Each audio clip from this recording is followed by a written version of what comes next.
Okay, so everyone, welcome to this, which is the third in this current module on transforming problems, and in which the main text that we're following is known as the 8 verses, or sometimes the 8 stanzas of thought transformation. So this morning, this morning I like to wake up. This evening, I'd like to start with a meditation which is of a little bit of a different type than the ones that I've done previously in this course, and also a bit different from the ones that I've done in previous courses in this Discovering Buddhism series. So for this time, we start, as we usually do, just spending a few moments putting our body and our mind in the proper attitude. And I think most people here already know that, but just as a quick review, whether we're sitting on the floor or on a chair, we should have a feeling that our posture is both comfortable and well supported. You know, feel a very strong foundation from the earth. And in the past, I've offered the image of imagining that we're like a tree whose roots anchor us to the earth. You can even imagine sending down roots like that from the lower portions of our body and just feeling anchored in this way.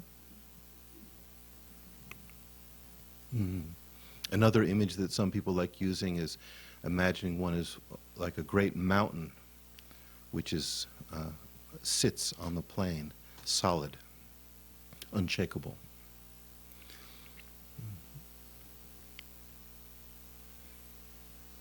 And this firm foundation helps support our ability to meditate with a calm and concentrated mind. Then, the rest of our posture, and here we're mostly thinking of the trunk of our body, our spine, our back, should be comfortably upright, not slouched, but at the same time, not overextended.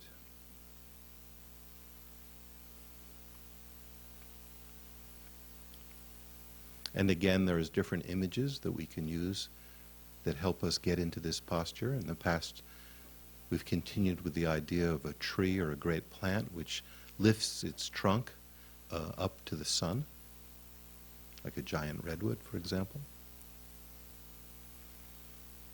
An alternate vision could be imagining that each of the bones that make up our spinal column, each of the vertebrae, are like a child's building blocks. And each one is resting on top of the next in a balanced, upright posture.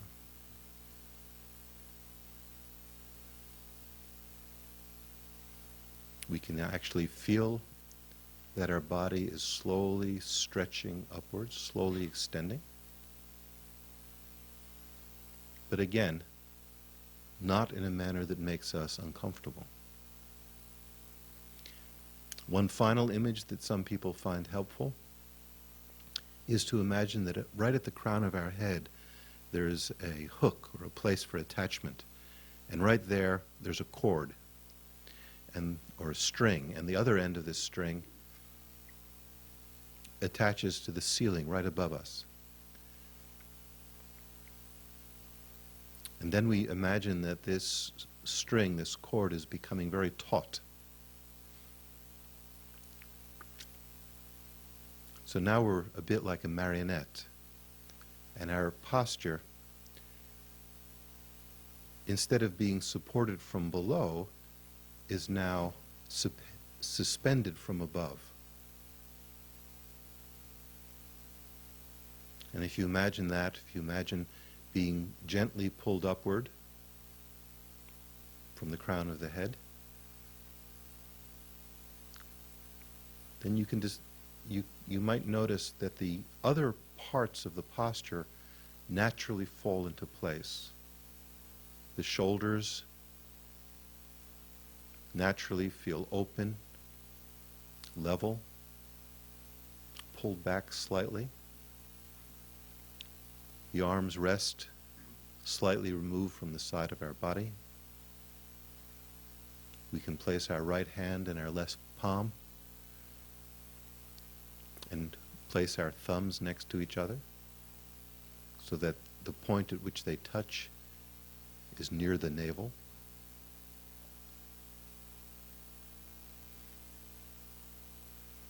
Our head is inclined slightly forwards, but not so far forward that we become drowsy. Our jaw muscles we allow to be completely relaxed. All the tension there, as well as all the tension up and down the spinal column, becomes gently released.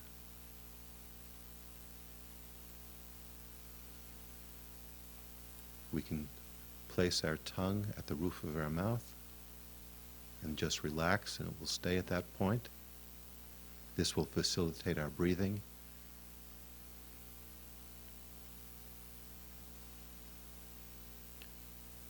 And if there's no danger in becoming sleepy, we can, if we wish, keep our eyes completely closed. However, it is strongly recommended, if drowsiness is a problem, that we open our eyelids just slightly, enough to let in light, to refresh the mind.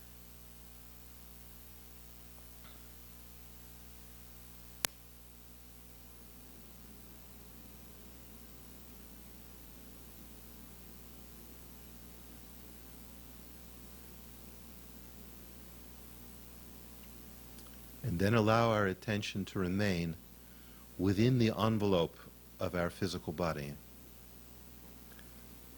Even if we hear sounds from the outside, or feel sensations, or any other perceptions or ideas, we try to withdraw our attention for a moment just to the space within this physical envelope.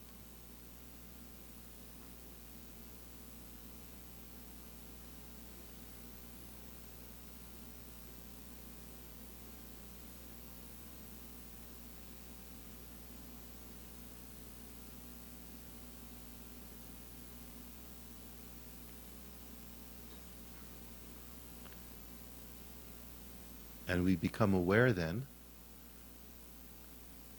of the movement of our breath as it flows into us, stays for a moment, and then flows out again, like the tide.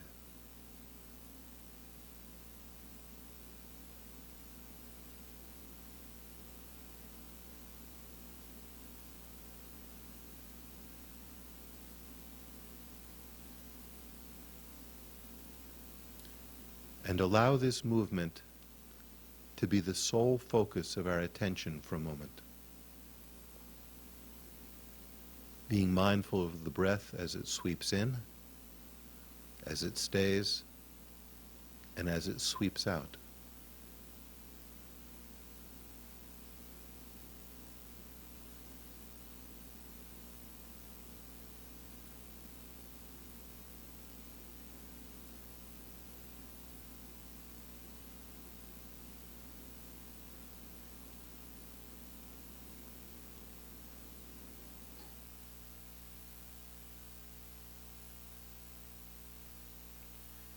And within this movement, let us pay particular attention to the breath as it is leaving us, as it is flowing out. And assist this exhalation by expelling the breath with a slight amount of force. And as we do so, feel that we are letting go.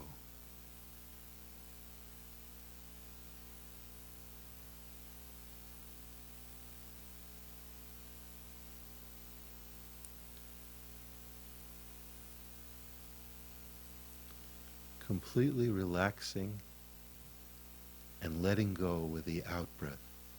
with each successive out-breath.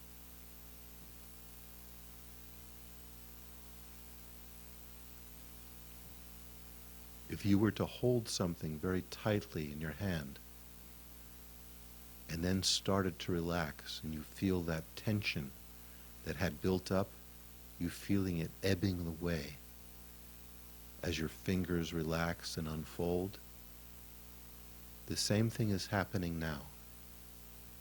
Each time we exhale and gently expel the exhalation with a small amount of force, we feel that we're relaxing,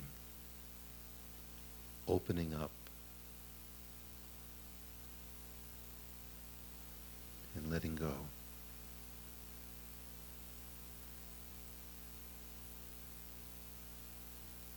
Letting go of tension.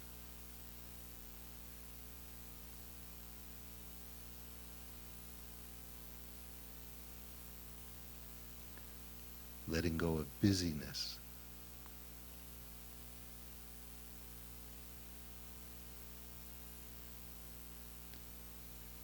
Letting go of tiredness.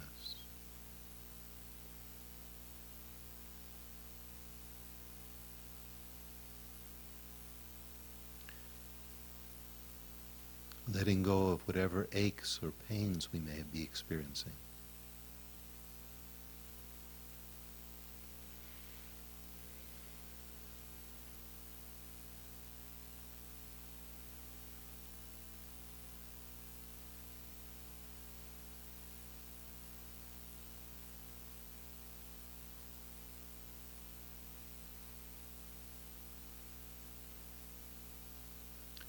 And now, without forgetting to continue letting go with the exhalation, we can turn our attention to the inhalation. Now, each time we breathe in, we draw the breath in, again, with a small amount of force, nothing exaggerated. And here, we imagine that the air energy that we're pulling into ourselves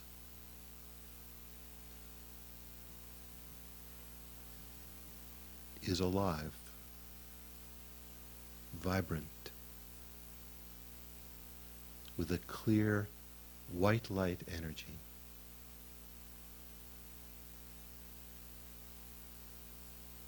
Enters us through the nostrils and passes into the interior of our body and permeates our entire physical and mental being.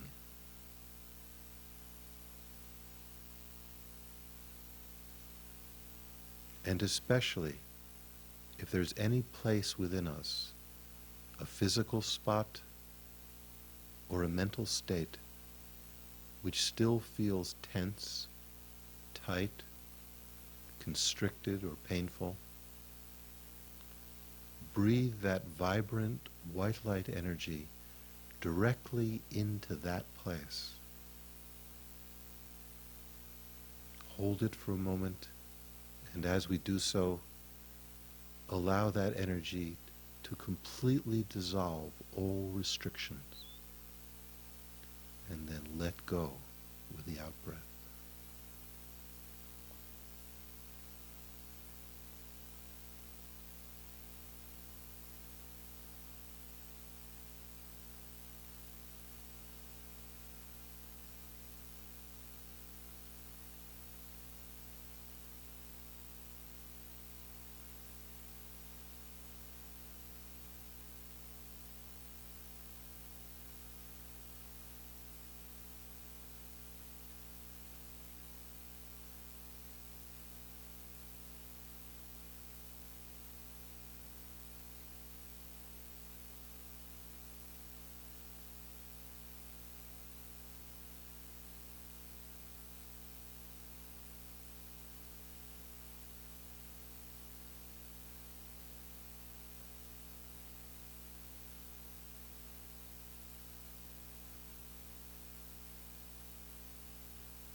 And now,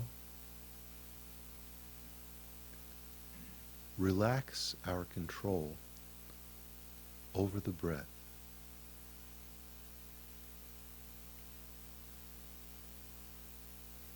so that when we breathe out, the air is leaving us on its own. And when we breathe in, instead of our pulling the breath in, it is flowing into us on its own. But remain aware of each exhalation and each inhalation. Stay in the present moment. While we're inhaling, don't think about the next exhalation. And when we're exhaling, don't think about what's going to follow that. But simply beware of the movement of the breath in the present moment, just as it's happening.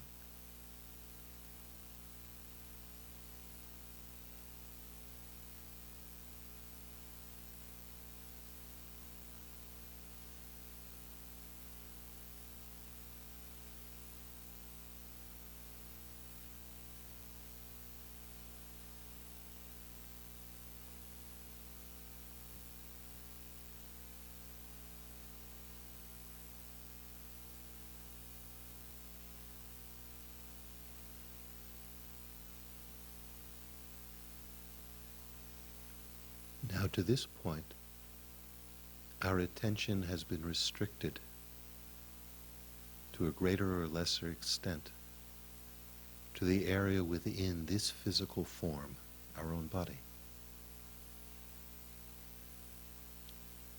Slowly expand the field of awareness to become aware of the neighboring bodies.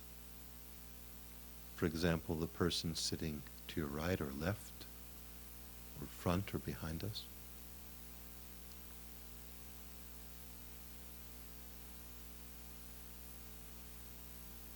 And truly take in the presence of this person.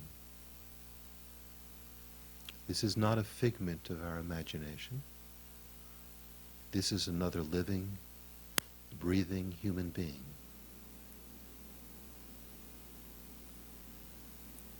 And whatever the differences might be between ourselves and this neighbor, both of us want exactly the same thing. Peace, peace of mind, a sense of well-being,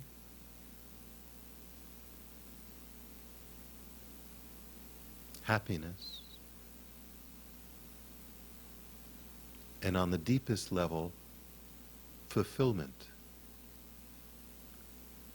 the sense that this life is meaningful. To whatever extent we feel it, this neighbor also feels it.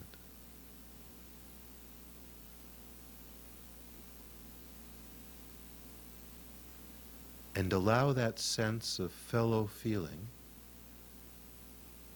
to encompass both of us.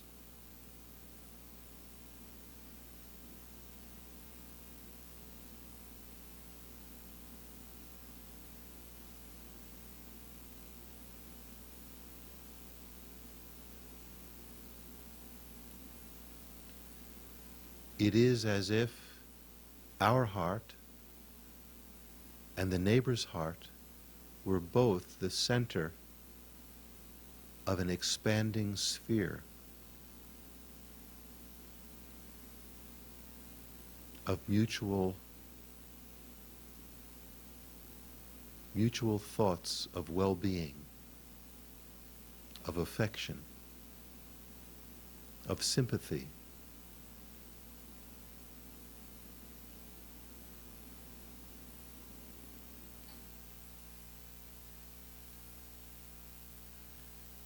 And cultivate the wish, may this neighbor, may he or she be happy.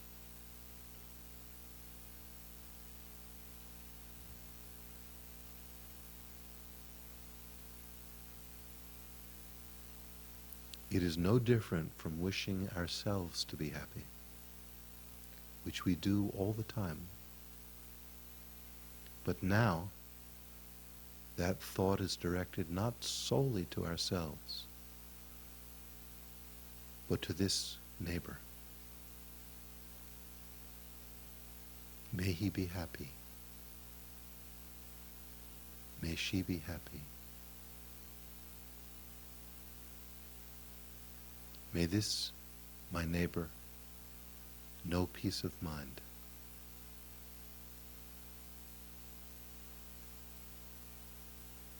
Have a sense of well-being.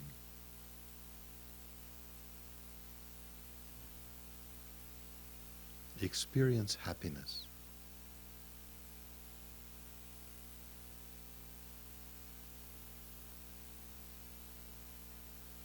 And achieve fulfillment.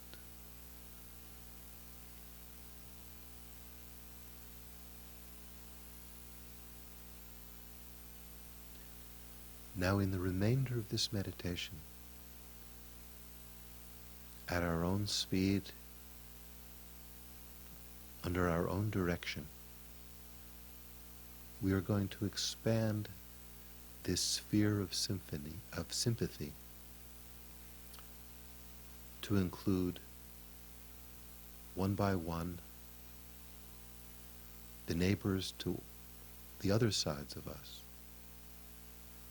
then to all of the people in this room,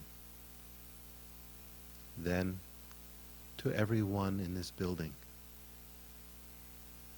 including even the insects and animals, then all of the beings on this hill. And in this way,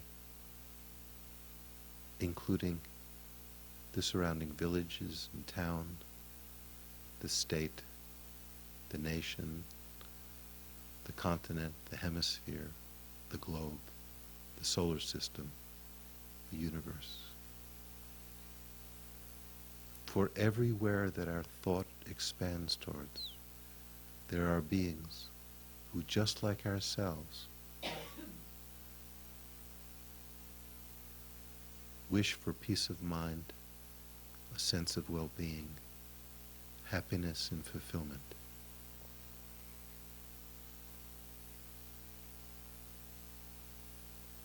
And do not want in their life even the smallest bit of suffering.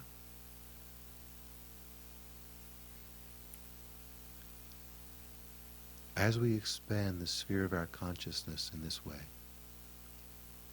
if we wish, we can join along with the recitation of the mantra of compassion, Om Mani Padme Hum, which will be repeated a number of times slowly, and then more individually at a quicker pace. If we wish, we can join in the recitation or simply listen to it. And as we do so, this becomes the very sound of the expanding sphere of white light, starting at the center of our heart, in the hearts of our neighbors, and eventually encompassing the welfare of all beings. And allow the mantra to carry those wishes for happiness along with the radiating white light that we send out in all directions.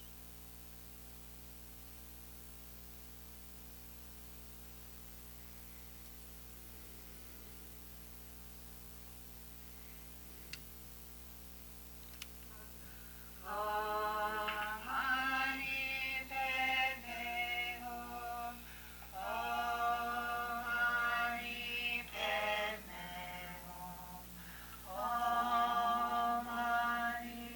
Padme Hum. Om Mani Padme Hum. Om Mani Padme Hum.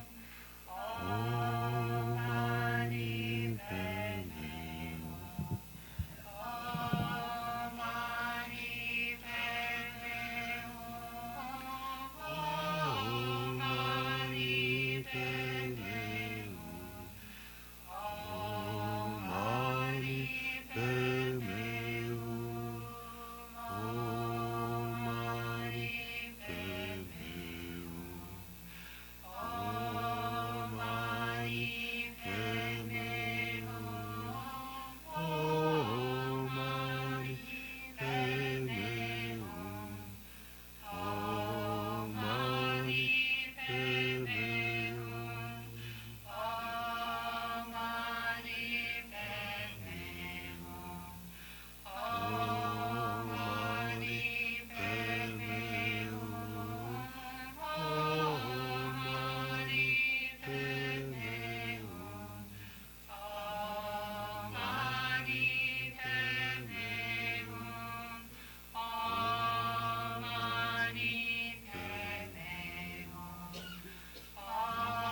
mani padme, Om mani padme, Om mani padme, Om mani padme, Om mani padme,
And now, after we've sent out the white light energy and the sound of the mantra in every direction,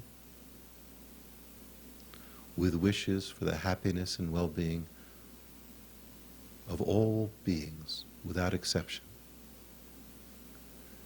feel that all of the positive wishes, all of the energy that we've sent outwards now returns to us and dissolves back into us through every pore of our body and entering deeply into the very center of our heart. And like snowflakes falling into a still lake, they absorb, this positive energy absorbs into us completely and induces an experience of inexpressible bliss and happiness.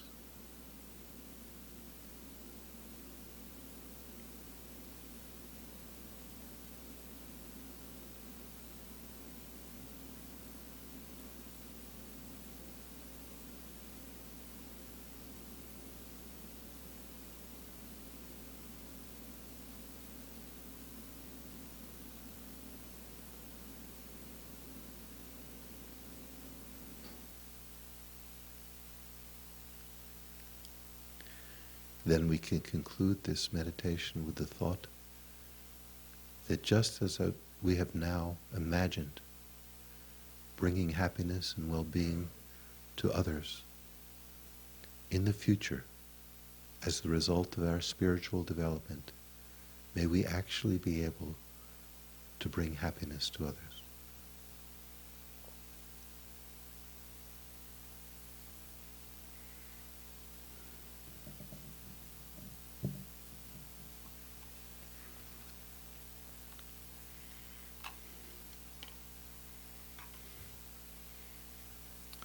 Now, at this point, a lot of us have been sitting for quite a while, 40 minutes or more for a lot of people here.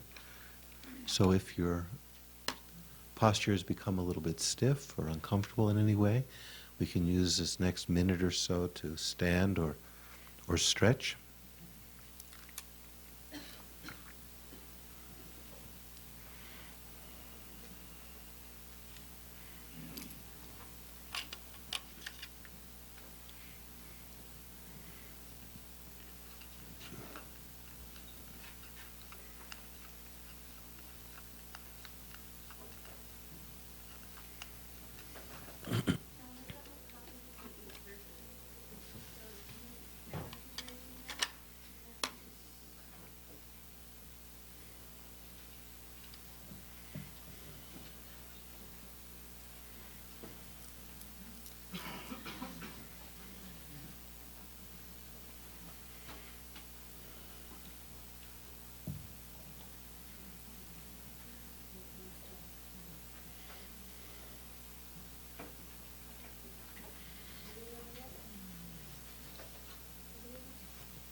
No, I'm going to save that one for the end. Thank you, dear.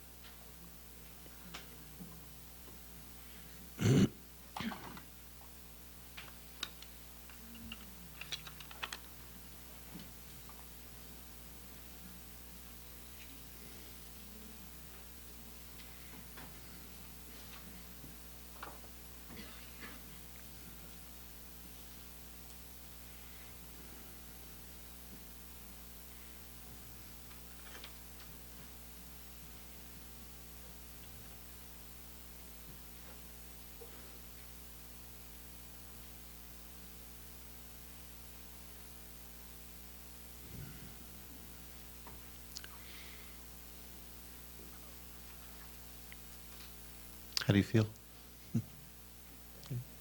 Did you like that meditation? Okay. Hmm.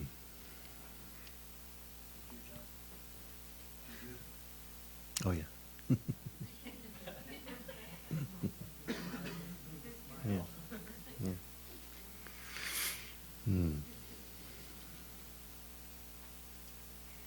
I consider it one of the greatest blessings in my life that I heard the mantra Om Mani Padme and had teachers such as His Holiness the Dalai Lama and Lama Yeshe, Lama Zopa Rinpoche, and Geshe Darge, and so many others who not only transmitted the mantra and taught the mantra, but actually embodied it in their very being.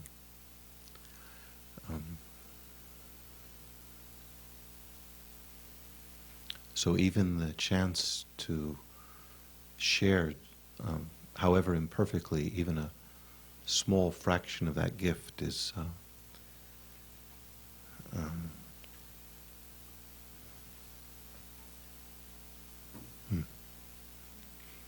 something else.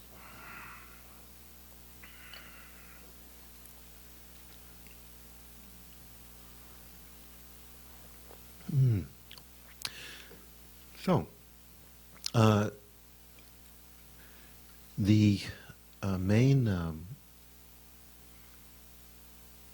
main focus on this course, as mentioned previously, but I'm just repeating for the sake of people who may be new and for those of us who may not have remembered from the previous weeks, including myself, the main focus is on those teachings known as Lojong, or thought transformation.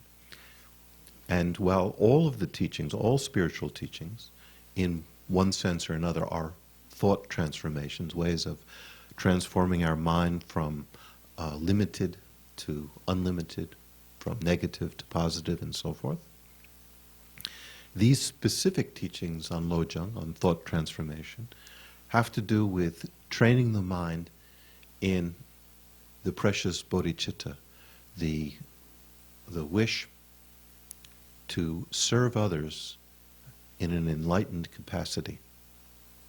In other words, to make our life meaningful by achieving a state of full awakening so that there's no longer any impediment in our ability to help others. That motivation, the motivation to win enlightenment for the sake of others, is called bodhicitta. And these Lojong, or thought transformation teachings, are ways of enhancing the bodhicitta and a way to see every circumstance that we encounter in our life, including, or we might even say especially, those circumstances that we find difficult or challenging, as ways of actually enhancing this same compassionate motivation. And this runs counter to many deeply ingrained habits in our mind, or certainly in my mind. You know, if I'm feeling badly for any reason, then my natural inclination is to wallow in self-pity, you know, to hibernate, to go off and be by myself and feel sorry for myself, and to have all my attention directed at myself. You know? And that's a very natural, naturally unnatural way of reacting to pain, disappointment, frustration, and the like. Mm-hmm. Some people make a career out of it. You know, the professional whiners. Okay? Mm-hmm.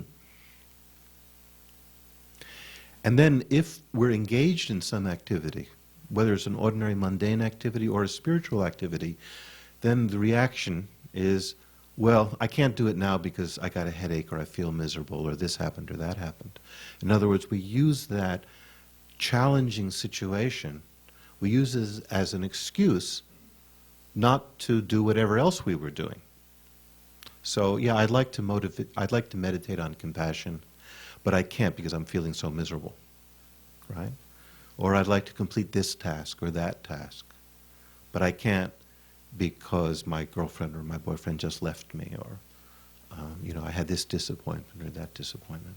So let me wallow in self-pity for a while. When I feel a little bit better, then I'll meditate on compassion. Then I'll help others. Okay? Does this sound unfamiliar? I mean, I know it's accurate for one person in this room, and I don't know if it's accurate for anybody else. Okay. So, the Lojong teachings flip this completely on its head. Right? Completely turns it around. Right? That if a difficult situation arises, instead of it being an impediment to these activities that we wish to engage in for helping others, or an impediment to cultivating compassion, it actually becomes the fuel for cultivating this compassionate state of mind. You know? This attitude this reversal is so strong in some beings that they actually welcome difficulties. Now I have to be careful when I say it, and you have to be careful when you hear something like this, because it could sound like masochism, right? It could. You know, yeah, hurt me, beat me, you know, and then the sadist says no. You know, it's not that. We're not talking about masochism here. We're saying, realistically, in this life, we meet frustrations all the time. We can't have this kind of body, even, just on that level, without having constant frustrations and disappointments and pain. Right? Okay. We should check that, see if that makes sense in us, from our experience and others' experience. Okay? So if that is what we're going to experience, then there should be some way of utilizing it, if it is reality. I mean, sometimes our reaction to this kind of painful reality is to try to go as numb as possible. You know, to try to indulge in some form of escapism. And it could be something benign like going to a movies, you know, or it can be something very drastic like shooting up heroin. But whatever it is, anywhere in that range of activity, for many of us, what we're trying to do is forget about the fact that this life has suffering in it. That our body, our mind, our relationships, our very being is not separate from difficulty.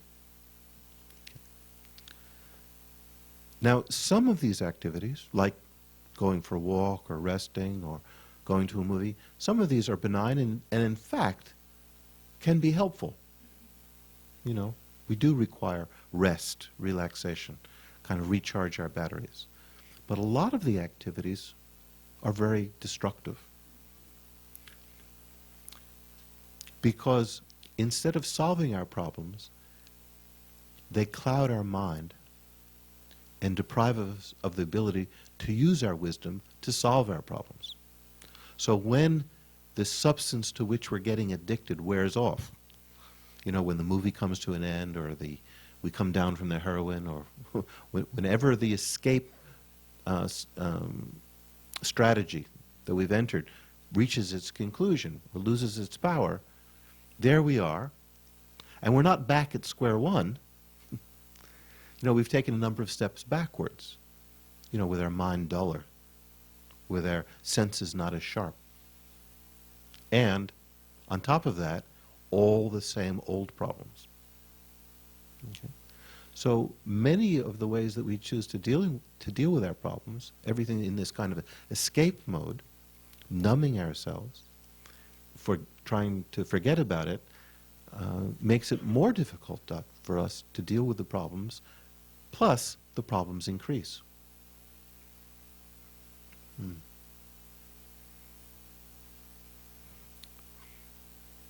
And all around us in society, there's evidence of that.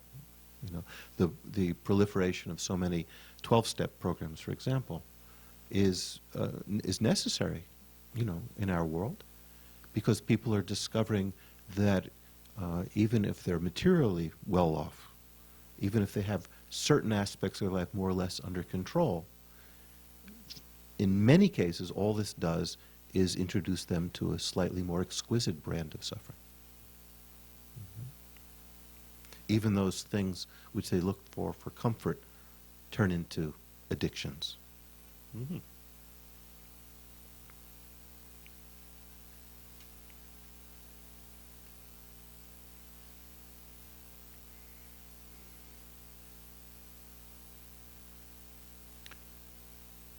Last time, I believe it was last time, I quoted His Holiness the Dalai Lama, who said, as long as we're going to be selfish, in other words, as long as our concern is going to be for our own welfare, then at least be selfish in a wise manner. Be wisely selfish.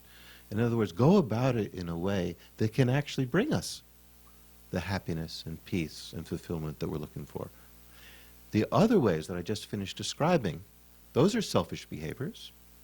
We want to be happy, we're not happy, so we do any of these things that I mentioned, or many of so many things that we can think about on our own, avoidance tactics, escape tactics. But the problem with that kind of behavior is that it doesn't solve any of the problems, it just makes them worse. So that's kind of stupid selfishness. It's selfish, but it only makes the problems worse. Okay? So the Dalai Lama says, okay, as long as we're going to be selfish, let's be selfish in a wise way. Find a method that actually does work, that does break us out of this syndrome of self-pity and recurring misery. And this is the germ of the bodhicitta teachings, that there's something kind of magical in this world, that when we turn our heart out towards others, even without the thought, without any ulterior motive of deriving some benefit from ourselves, even if we don't have that at the moment, the end result is that on some deep level we feel better. Often it happens we feel better right in that moment. Sometimes it takes a while for that feeling to arouse. And that expression, we feel better, sounds so weak. It doesn't begin to describe the reaction. The reaction isn't just simply, I feel better. It's, we feel more whole, we feel more alive, we feel more connected. It's one of those experiences which, when we have it, we realize there's no way that I could possibly put this into words, because the only thing I could do is to come up with some kind of analogy to some other experience, and I can't think of anything that really touches this sense of completion, the sense of connection, the sense that even when things are wrong, on a deeper level, they're right. Our language breaks down at that point, doesn't it?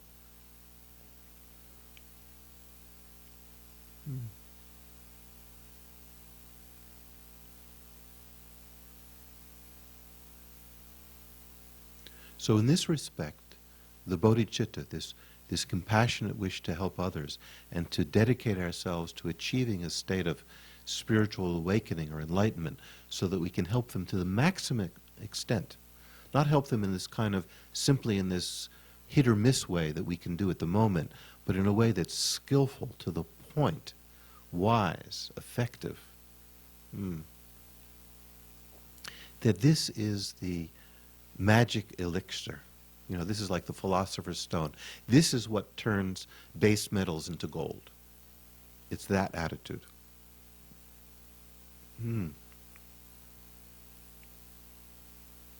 I had an experience once in which I was living in London at the time, I believe.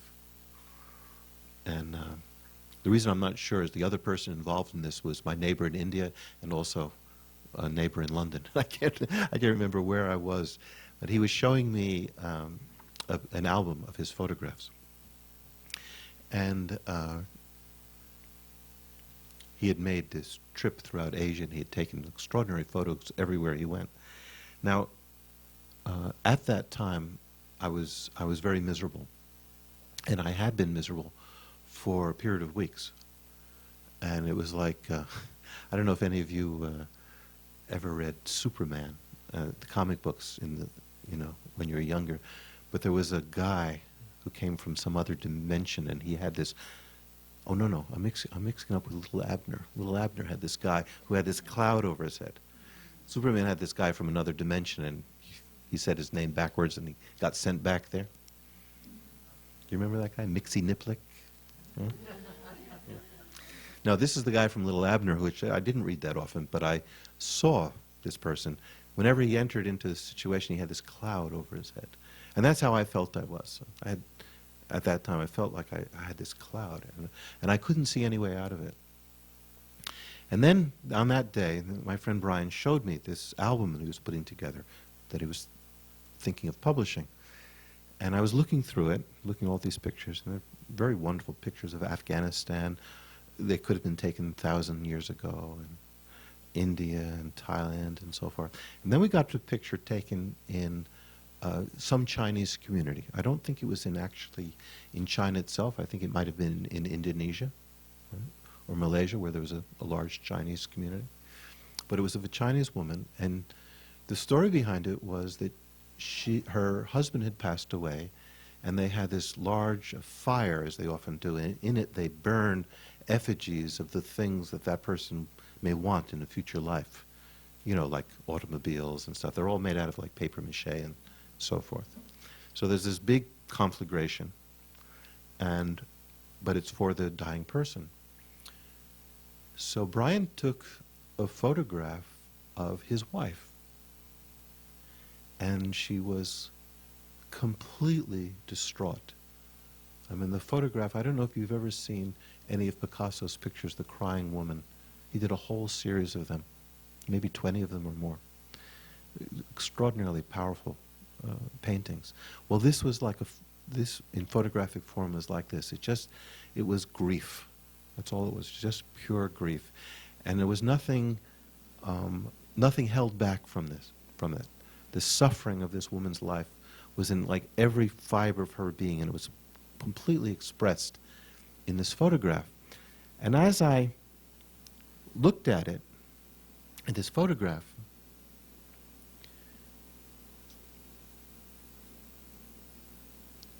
it was as if I was being introduced to the life of this very real person. It wasn't someone in a photograph taken on the other side of the world. This was a real human being truly experiencing unbelievable grief and bereavement and the loss of a loved one. And she became, for a moment, as real or more real even than the other people in the room with me. In a sense, she became more real than myself, at least that self as I had been in those preceding couple of weeks. So somehow I got pulled out of myself, without any thought of this happening, but just the reality of her sad situation was such that I was pulled out of being John, I guess. I don't have words for what happened exactly. But somehow or other, in this vein of sympathy that was open for her, I forgot about myself. And I didn't forget about myself in the way that a few minutes later, I'd remember, oh yeah, I'm really still miserable. You know, it wasn't that kind of forgetting, which, you know, then when the movie's over, all the problems reoccur. It wasn't that. I was drawn out of that space. I was no longer there. You know, that kind of vortex of self-pity, I wasn't in it anymore. Right? I would have had to claw my way back into it. I would have had to recreate it. You know, I would have had to take as my mantra self-pity, self-pity, self-pity to get back into that state, which I wasn't about to do. Right? And it really gave me a sense, maybe for the first time, of the meaning behind teachings like His Holiness the Dalai Lama, that if we want to be selfish, let's be wisely selfish, because opening our hearts to others really is the solution to our problems. And it's not, again, a temporary solution that they come back when we, you know, when that experience is over. It's actually puts us in a different space, a space from which then the other aspects of our being, the part that are more creative, the part that is joyful, the part that has access to so many different ways of approaching a situation other than wallowing in self-pity, that those things are now available to us. So if there is a solution to be found to whatever problem that we are in, now we're in a state to actually find it.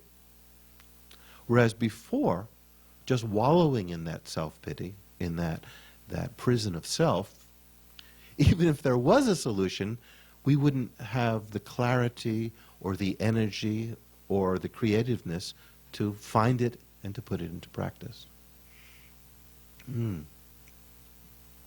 Sometimes we think, I'm so miserable.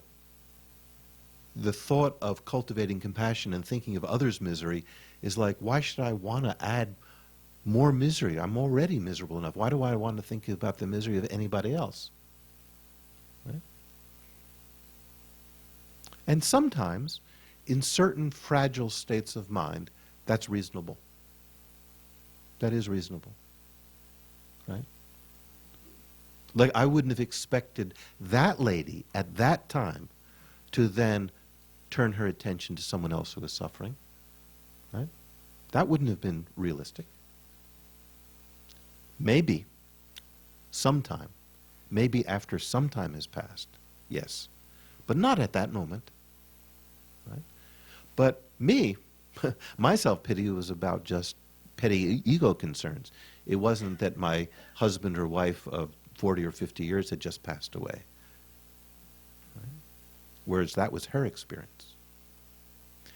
And so, instead of the suffering of others being an additional burden to my suffering, it actually became a tool or a means or maybe a pathway somehow out of the self-cherishing, which was actually the cause of my own problems. Okay? Why don't we give ourselves a break now until it's 1:15? And during that time, today what I want to do is, I've already made a brief summary of the first stanza that we did last week, so you might want to just read that over. And then what I really hope that we can do, but I'm not sure, is to see what we can do with stanzas 2 and 3. Okay? Thank you. So now, last week we went over the first stanza, And I just wanted to just refresh one idea from it. First, just to read that stanza again. Determined to accomplish all success, I shall always practice holding dear all sentient beings who are more precious than wish-fulfilling gems. And what I particularly want to focus on for a moment is just the first words of that. Determined to accomplish all success. This is just another way of saying having a higher goal in this life. Right? Because if the only thing that we want is just momentary experiences of pleasure, acquisition of wealth and those kinds of things, then there's no really overriding reason why we have to cherish others. There's maybe some ulterior reasons that we could have. If we want wealth, then we might want to say nice words to rich people. Right? So that's a way of kind of cherishing them so we get some kind of resultant back. But obviously that's not what's being talked about here. First of all, that's not really cherishing them, that's using them. Okay? And second of all, the result we're getting from it is temporary. Okay? But here what we're talking about is, here we are in this world, not alone, with others, and at the very center of our being, as covered over as it may be, as obscured as it may be, there is a potential within myself, within all of us, to be something greater than we know. And we can give it any name we want. In this tradition, we call it Buddha, enlightenment. We can call it anything we want. There is a seed of this larger experience of awakening within us. And accomplishing all success means getting down to that level and allowing that full expression, whatever that is. Okay? As I said, within this tradition we call that the Buddha nature. So to get to the level of our Buddha nature and allow our own Buddha nature to manifest itself completely in a state in which our compassion, our wisdom, our skillful ability to help others is without limit. Full expression. Okay? So now, with that as the goal, then other beings, everybody else who shares this life with us, this planet with us, other beings then, in a sense, become not my obstacle to attaining my goal, but the very means, the very agency, the very means or agency through which I will achieve that goal. Right? The presence of someone who needs my compassion is not an obstacle to my developing compassion. It's the very object of my compassion. Right? So, situations that I find myself in, and here most especially, the very presence of other beings who wish to be happy and don't wish to suffer, they become the occasions, the situations, the opportunities to cultivate those qualities in myself which allow the Buddha nature to flourish. Now, if we're not interested in that, if we're just interested in having more possessions, an increase in our bank account, any of the other things that we could be possibly interested in, then, as I said, cherishing others, seeing them as means for attaining the goal becomes really quite secondary. There's other things we could do. We could become con artists. We could put all our time and energy to figure out how to fool people. And some con artists are known by that name, and others, become major politicians. It could be anything, And then at the end of it, we could be more or less successful. Rich or famous or powerful or whatever. Okay? But at this point, especially when we've reached modules 10 and 11 in our life,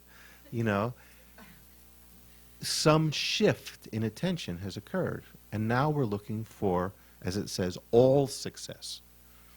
Not just as temporary, mundane success, but ultimate success, ultimate spiritual realization. Okay? And now, other people, instead of, as I said, instead of being an obstacle to attaining that success, they become the very means is not the word I want. Vehicle, almost. They provide the circumstances for achieving that success. Enabler, right. Enabler. We have to get over that. Okay. Oh, dear. Okay. So, and that's why the advice there is to regard them as more precious even than a wish-fulfilling gem. Okay? Now, does this mean that when someone is giving us a really bad time, that, we genuflect to this person and thank them and, cut them another piece of cake and, like that? Not necessarily.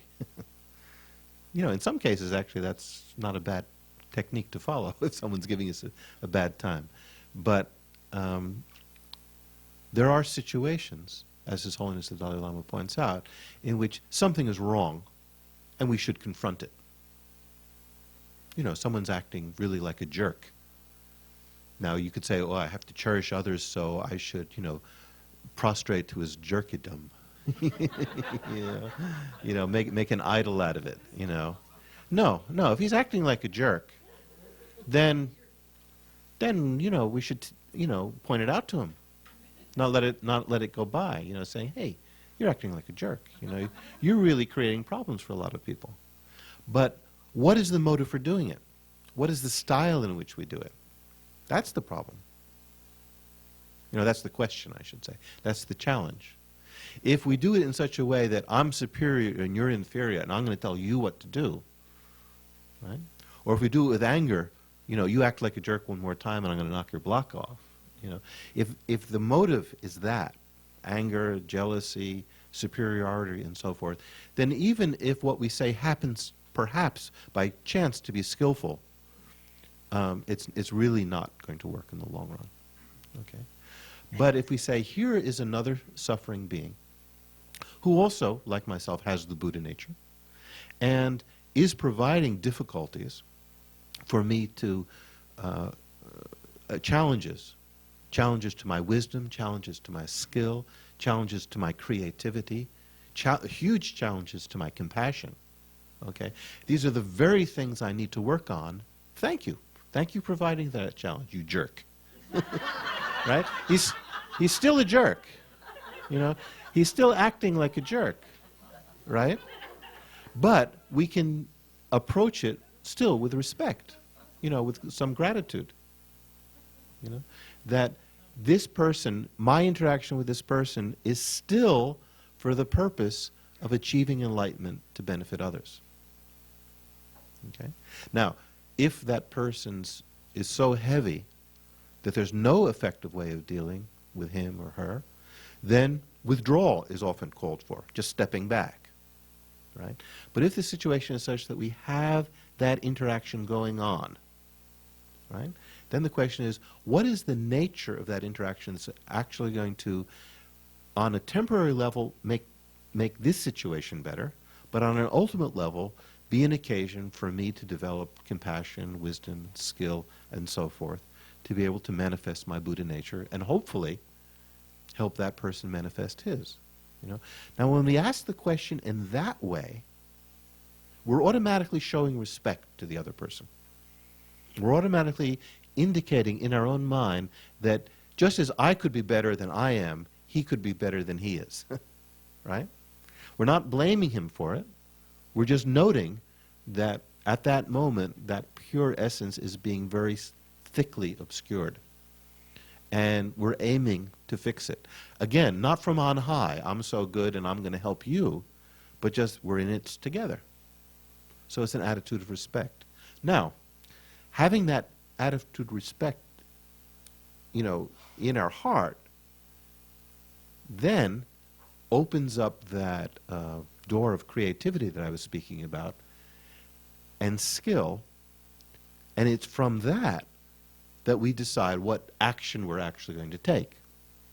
And sometimes the action is a gentle, mollifying, sweet action, and sometimes it's very wrathful and stern, right? But it's not. But even when it's wrathful and stern, it's not because now we're pissed off, now that we're angry. It's because we feel from that clear space that we entered and that mutual respect, or at least the respect that we're cultivating for the other person, seeing him or her as an occasion for developing the bodhicitta, right? So from that space, it opens up a wellspring, of wisdom and skill within us, that we can, in a sense, almost intuitively choose a reaction or a response that is creative and that's effective. And as I said, sometimes that response has a very gentle character to it. Sometimes it has a very wrathful, stern character to it. But it's not because of the demands of my ego that I come up with that response. It's because the demands of that situation. Is that communicating? Yeah? Okay. It's very instructive to be in the presence of really highly skilled, beings like some of the lamas that I've mentioned, because two people can visit them, and to one they're all sweetness and light and gentle, and to the other they're really crabby, and censorious. And it's not the case that the Lama likes this one and is acting gentle to him, and doesn't like that one and is acting harsh. It's because each person brings to the Lama a different set of karmic knots to be untied. And some can be untied better with gentleness, and others can be untied better with wrathfulness. And that's what the Guru, that's what the Lama, that's what the awakened being, that's what the Buddha gives, is what's necessary for the situation. But it's giving from a place of respect, of kindness, of compassion. Okay. I think I saw a question. Yes, way back there. I'm following what you're saying, and when you said about somebody's acting jerky and stuff, and the thing is that how can I put this? Is it possible to, if you're not strong enough in your practice, to try to avoid people? Yeah, Because definitely. Like I can see a person who's acting jerky, who's not related to me, and I have more compassion. But if it was one of my family of origin, doing it, I would be like, and so is it possible to go back, if you can't deal with it, to get stronger in your practice and then go back? Yeah. Did everyone hear that? Yeah. Do I have to repeat it for anyone? No, that's exactly, and that's what you say is exactly true, and that's what I meant by sometimes the best strategy in a particular situation is withdrawal, meaning separating yourself from the situation.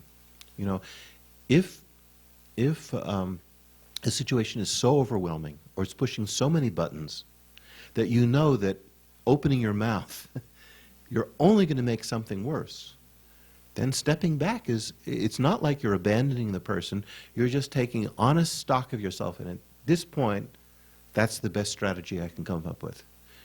I'm not running away, I'm withdrawing so that, perhaps I can get stronger or wiser or more, whatever it is that I need to actually be able to be effective. But right now, I wouldn't be effective. So instead of making matters worse, step back, withdraw. Definitely a good idea. And that actually, I'm really glad you brought that up too, because I've tried as much as possible when I've written up notes to this course, or even when I'm speaking, I've tried to avoid things like we should do this and we should do that, or a bodhisattva, someone on that should do this. But it's hard to avoid those words.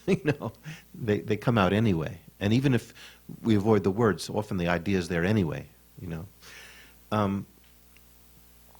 But we have this tendency, when we hear about a spiritual path, especially one, that has so many complexities, intricacies, maybe is the better word, as the Buddhist path, to look at it and say, oh, wow, I can't do that. There's no way I could do that. Or, oh, the Dalai Lama could do that, or Lama Yeshe could do that, but, oh, God, I must be a terrible person because there's no way I can do that. In other words, we can take the teachings which describe the activities of a bodhisattva, the activities of someone who's truly striving for enlightenment.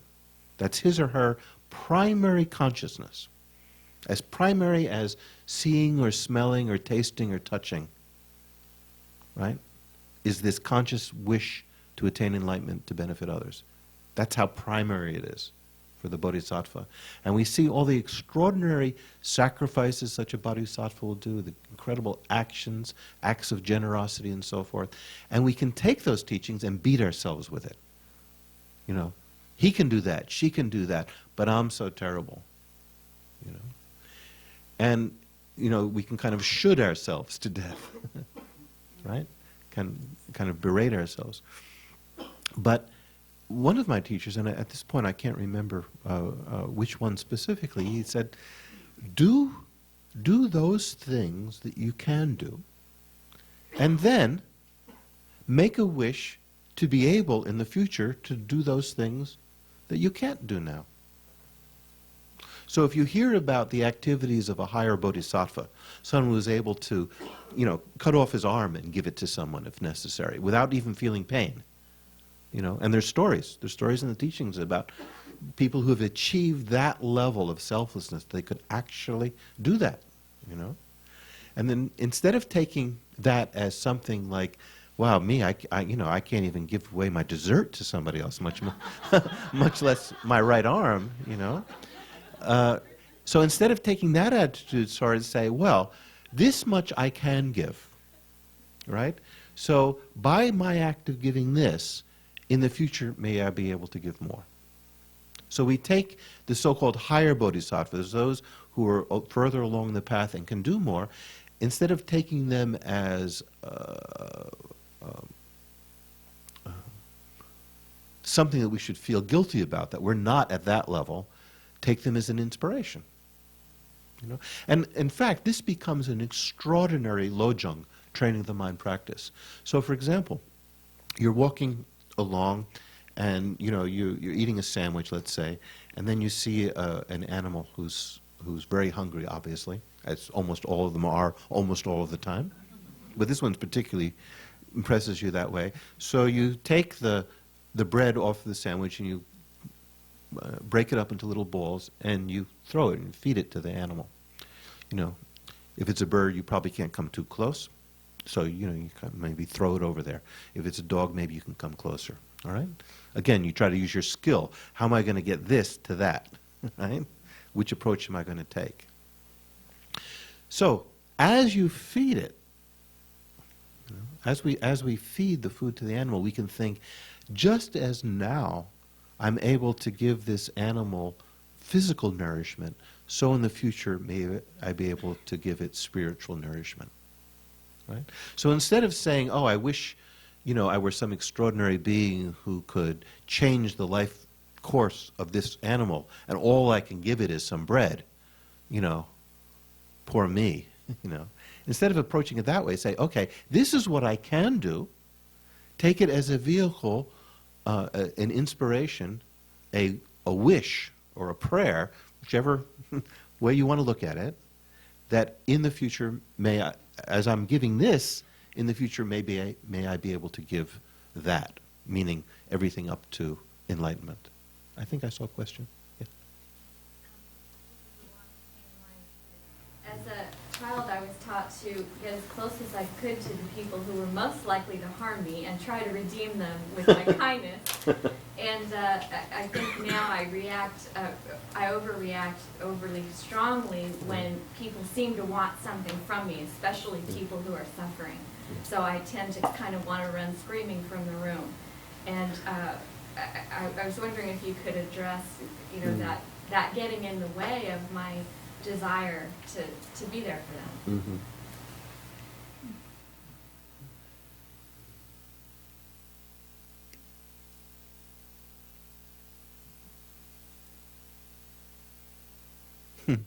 You can still have the desire to be there for them as you run screaming from the room.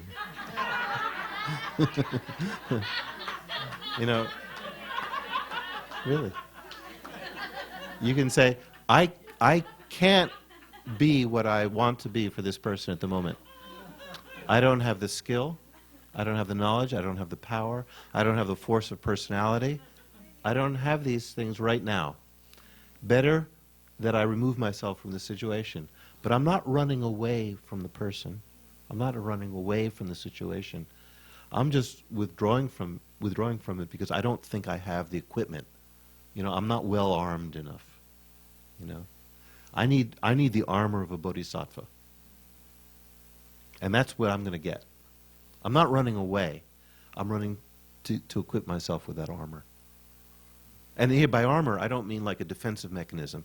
The armor of a bodhisattva is the bodhisattva's power. Okay. I'm not sure that's a satisfactory answer, but that's all you're going to get. Okay. So let's move on a little bit. I would be so proud of myself if we got through another one. Okay. The second stanza. Wherever I go and whomever I accompany, I shall practice seeing myself as the lowest of all and sincerely holding others dear and supreme. This is open for many, many misconceptions. So instead of wallowing in them, let's cut through them. Seeing oneself as the lowest of all doesn't mean you're okay, I'm not okay. It's not that. That's not what is meant here. Lowest of all here probably could best be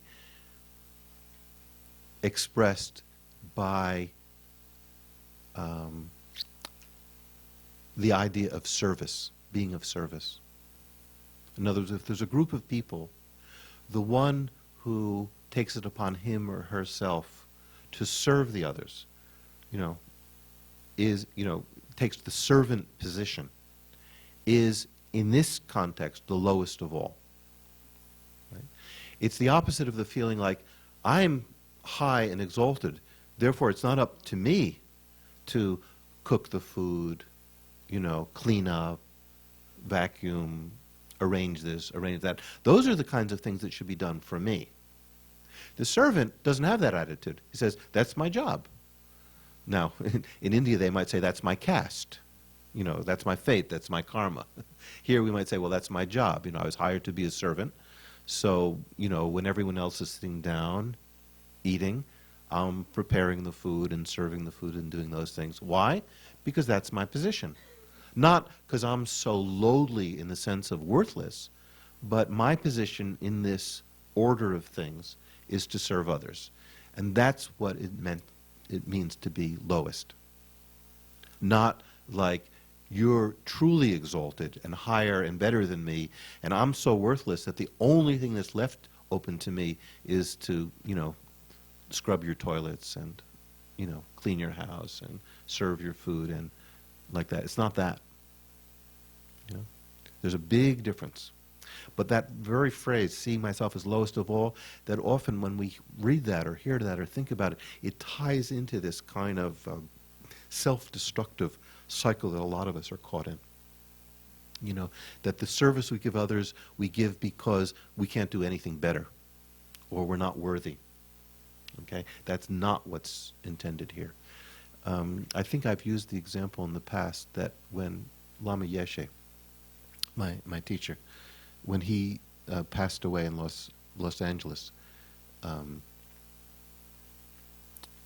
don't want to go into the story to too much detail, but basically, the next day was probably going to be the surgery, which very well could kill him.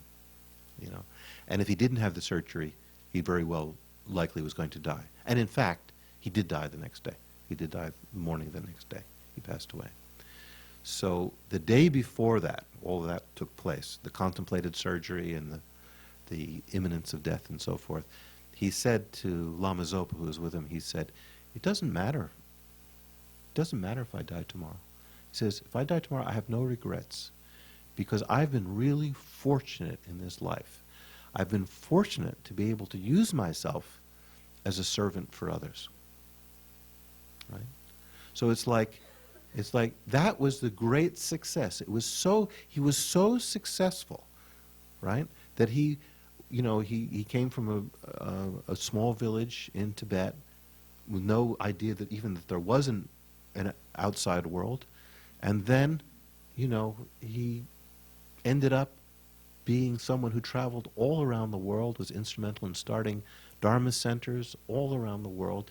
And not only that, not those activities, but just his day-to-day activities of interaction with others, he was able to help people on immediate level and long-term level. He was able to serve others.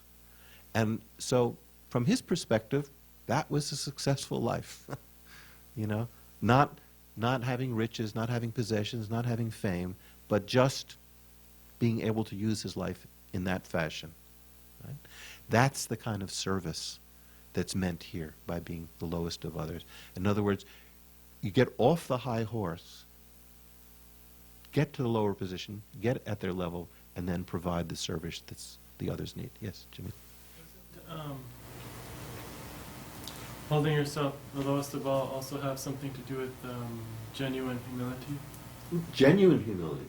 Exactly, definitely. And the Dalai Lama's commentary in one or two of the readings, that idea of humility is brought out again. It's that, but again, the reason I'm sort of belaboring this point is that for many of us, humility is looked at almost as a weakness.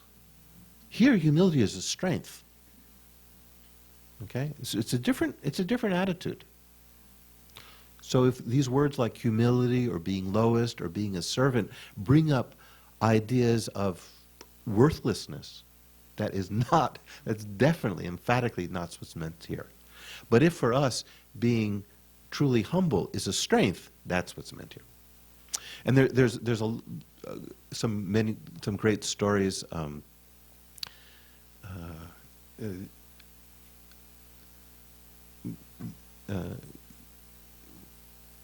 There was a great Lama who lived about, I'm not exactly sure, about 900 years ago, named Dromdemba. And the Dalai Lamas are considered reincarnations of Dromdemba. He's sort of like the precursor to the line of Dalai Lamas. And Dromdemba wasn't a monk. He was a layperson. But he became a great Lama, great teacher. But he was always extremely humble. He never had any airs about him whatsoever. And one day he was walking along because he was heading towards someplace, a town or a village or a city, I don't know. He had a destination in mind, maybe a temple, because he had been invited there to give a set of teachings. So he was on his way there. And along the way, he met up with a monk who was also on his way there to receive those teachings. But he didn't recognize that this was Dromdemba. So they were walking along together, and so he was a monk, but this guy who's next to him was just a lay person. So in the hierarchy of things, monks outrank lay people. So after a while, the guy's feet started hurting, so he took off his shoes, to give his feet some air and kind of refresh them. And he said, hey, would you mind holding these for me? So Dromdemba took the shoes. Now, you have to think, in Asia, handing your shoes to someone is really, it's different. It's not like, hold my Converse All-Stars. It's not that. The shoes are like the part of your clothing that's touching the lowest part of your body. It's really low. Okay? Right? So Dromdemba, without a word, just took the shoes and carried them. And And they were walking along, and then eventually, after some time, the conversation came to where they were going and why they were going. And he says, "Oh, I'm going over to this temple to receive teachings from Dom Demba, and what are you going there for?" He says, "Well, yeah, I was also going to attend those teachings," says Dom Demba.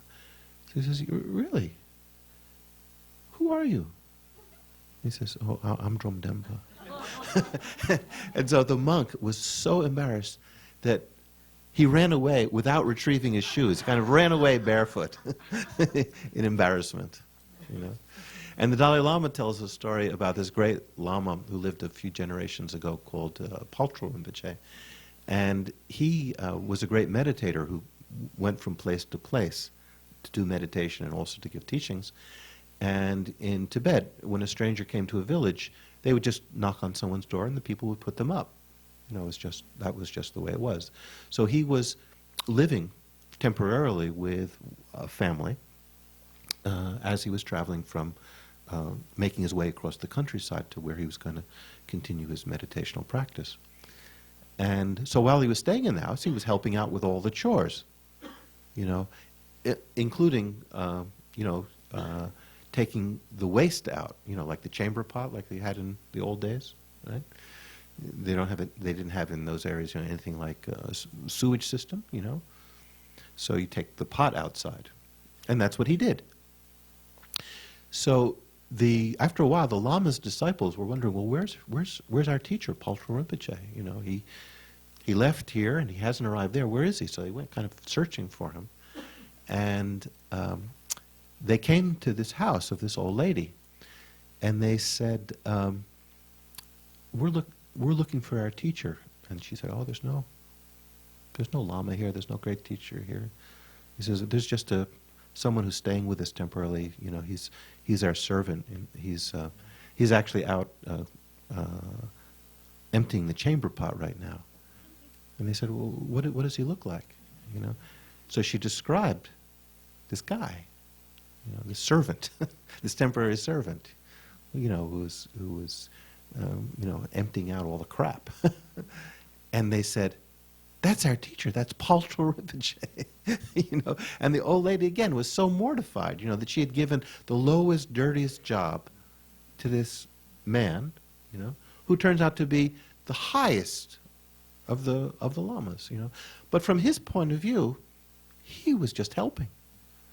It wasn't like, I am this great Lama who everyone prostrates to, who everyone does prostrate to, right? In reality, they do prostrate to Lamas like this. Right on the middle of the road, they prostrate to them, right?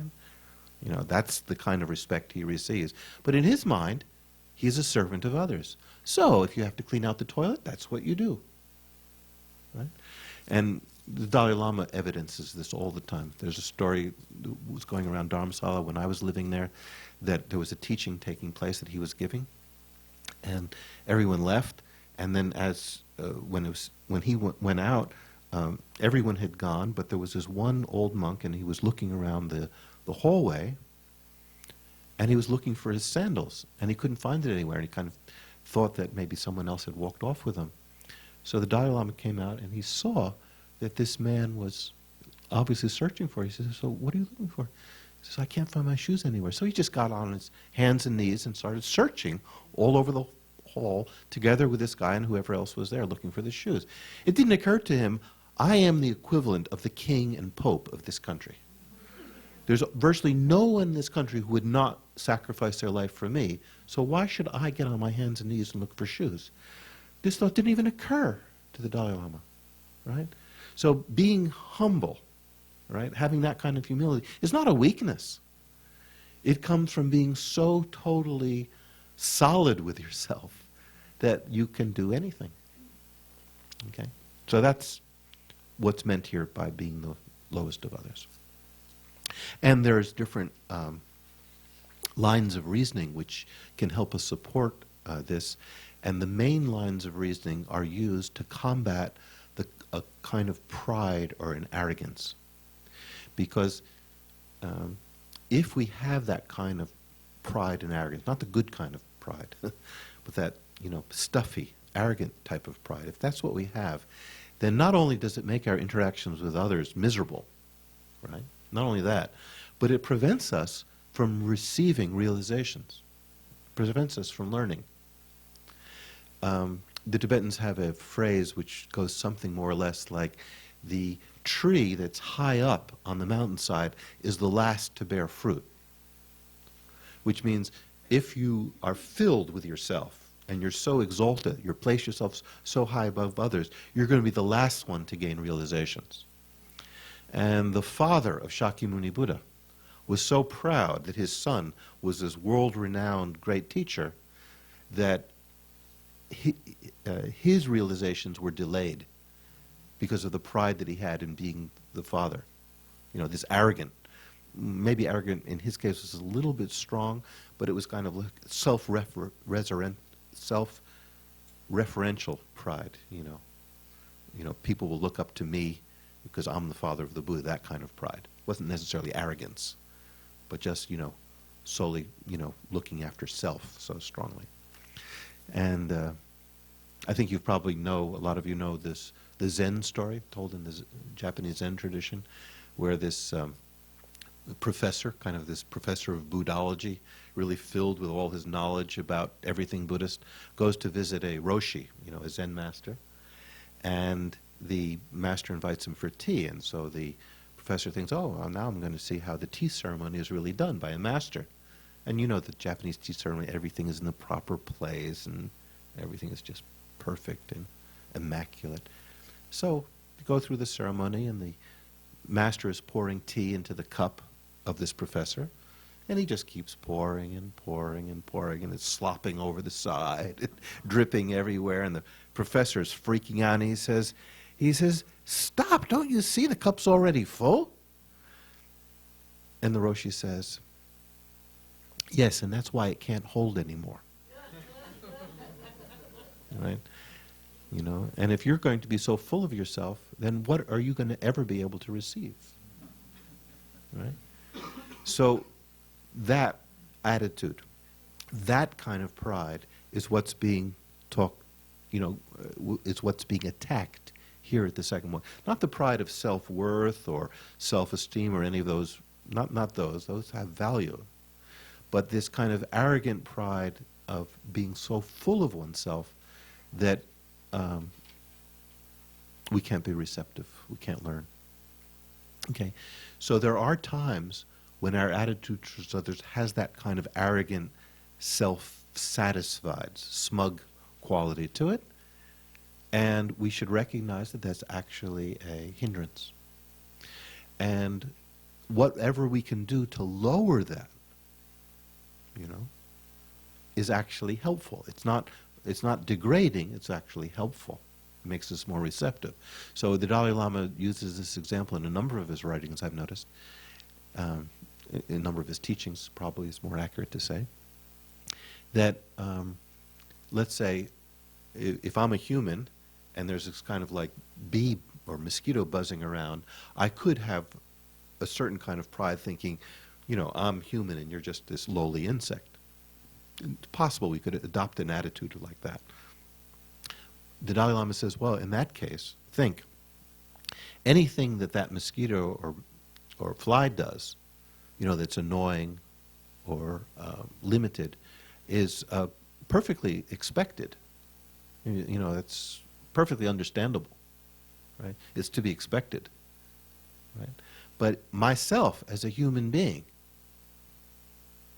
for me not to follow the path, for me not to devote myself to spiritual training, for me not to practice generosity and forbearance and all the other spiritual things, pursuits, is an indication that I'm not living up to my human potential. So in that respect, I'm actually inferior to the fly. From that point of view, right? I can be full of myself, but what am I doing with my life? You know? Am I making the best use of my life? And we ask ourselves that question. Generally, we realize, well, we do have shortcomings. You know, we're not living up to our potential. That thought deflates that pride. Now we can even see ourselves as lower than a mosquito. Does that mean, you know, that we want someone to come over and swat us? You know, that's not the That's not what follows from this line of thought.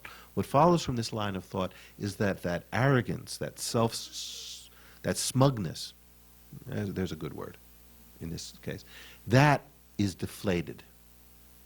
And once that's deflated, then we can start, looking at any other being, whether it's a mosquito, a fly, anyone else, with a renewed respect, with renewed interest in, well, what does that animal, insect, person, what does he or she or it need? What are they looking for? What can I provide? What can I do that can be helpful? Some cases, the only thing that we can do that's helpful is to send out a prayer or recite a mantra. In many cases, that's a lot. In other cases, we can save the life of an insect. If you walk with Tibetans during the rainy season, they're always stopping to pick up worms, to take them from the road where they'll be squashed to the side of the road where they can survive.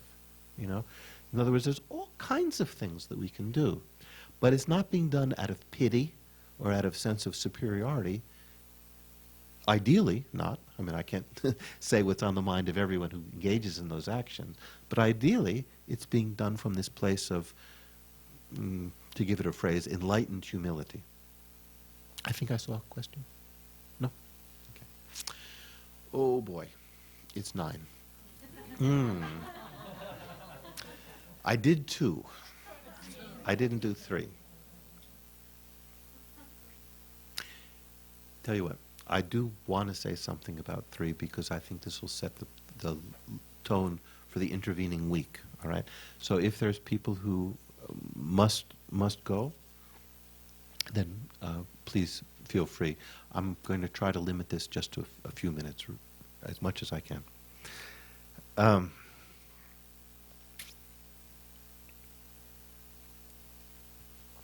Number 3 says, in all actions I shall examine my mind, and the moment an unsubdued thought arises, endangering myself and others, I shall face and avert it.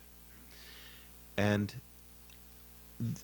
this particular stanza actually is applicable to every spiritual training, and that is to recognize who the enemy is.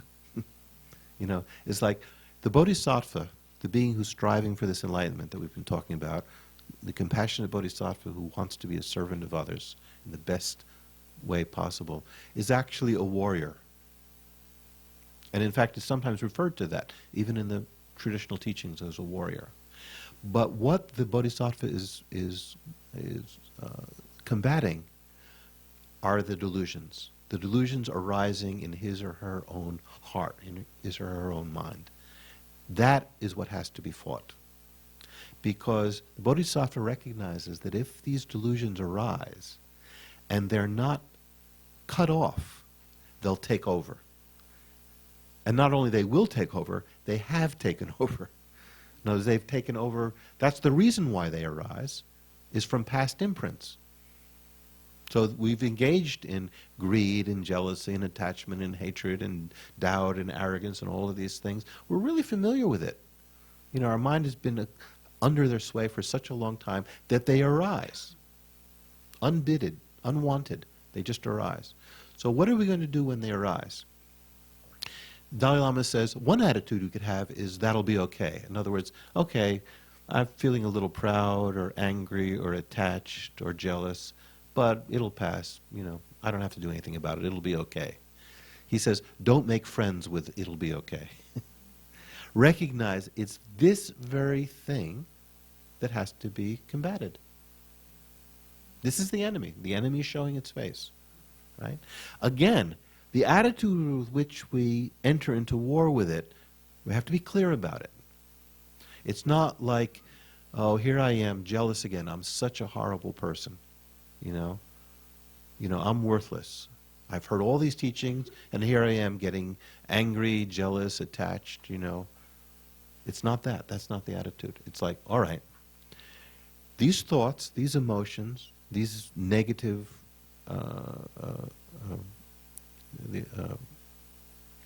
qualities, these negative mind states, they're arising. They're not arising because I'm fundamentally a bad person. They're arising because my mind has been familiar with them since time without beginning. This is the echo of past negativities arising. Okay? They lead to suffering because they motivate all those harmful actions which creates negative karma, which plants the seeds for suffering to come on myself. They are the source of suffering. Right?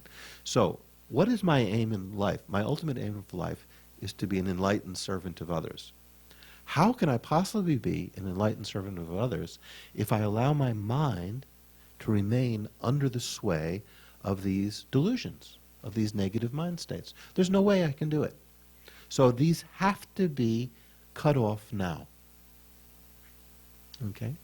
Now again, how we go about dealing with it at that moment depends on our level of skill, our meditational practice, what we know how to do, what we don't yet know how to do.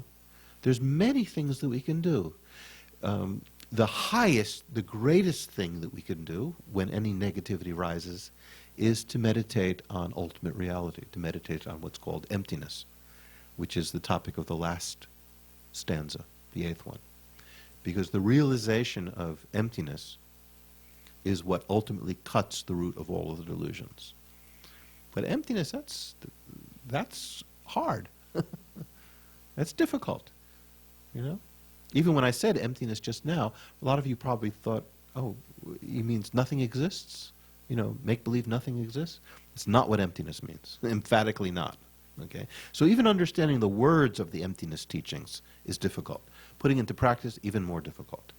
But that's the highest thing that can be done. But it's not the best thing that can be done. The best thing that can be done is what we can do at this moment. So sometimes the best thing that we can do is run away. Sometimes the best thing that we can do is pretend that we're a piece of stone. So the emotion comes up, but instead of acting on it, we just, distract ourselves from it. Sometimes the best thing that we can do is go to a movie or go for a walk. Then we start moving up the ladder to better things that we can do, right? Sometimes the best thing we can do when we're angry is to meditate on patience, to meditate on love, right? Or if we're dealing with attachment, to meditate on the qualities of that object which are not so attractive. It's called meditation on ugliness. It's kind of a heavy name, but that's what that meditation is called. But we're so obsessed with something that we're developing attachment to it, real attachment. This isn't just liking something. This is being obsessed with it. Okay? So one way of dealing with that kind of obsession is to start looking at that object and say, well, up to now I've just been seeing the glossy surface aspects of it. If I turn it around and look at it from this angle, ooh, it's kind of disgusting. Right? And once we see that, the attachment, the obsession we have for it sinks. So again, there are meditations in which we look at that object that is causing our obsessive attachment and peel away the surface to look at it deeper. Okay? There's a lot more that could be said about that. But what I'm just trying to indicate here is that there's a whole battery of, or a whole range of weapons that the bodhisattva has. And a very skillful bodhisattva has them all complete. Everything from meditation on emptiness to pretending to be a stone, and withdrawing or running away. But the more skillful such a bodhisattva is, the better he's able to attack, or she's able to attack, the arisal of these delusions. So here we are. We're sort of wannabe bodhisattvas, right? Okay? The bodhisattva ideal is what we emulate. So we use the best methods we have at the moment. And again, as I mentioned, then we make a prayer or a wish that in the future may I be able to use even a better method to overcome this delusion. So this is what's indicated by 3, and that's all I'm going to say for now. But I think it'll set the stage for next week, and we'll go into it a little bit more. And I want to conclude by saying a word about 2 handouts. You already have one. The other one, I think it's at the desk back there. So on the way out, you can just take it off the desk. I didn't want to hand it out before. This second one, and this I've never really done before, it's kind of an experiment. The second is notes that I took on the readings of the first 3 stanzas, which was, some of it you'll recognize because some of it I said, some of it I either didn't get around to or I skipped over. But these are just notes on, nearly all of them are taken from the teachings of the Dalai Lama, either directly or indirectly, some are direct quotations, on how to put into practice these, to understand these first 3 stanzas in more depth. The other thing I want to draw your attention to is on the first sheet that you do have, at the bottom, it says how to use these stanzas. Because someone asked me at the end, what should we do with these? Should we memorize them? Should we do this? How should we use them? And I'm not going to repeat what's there.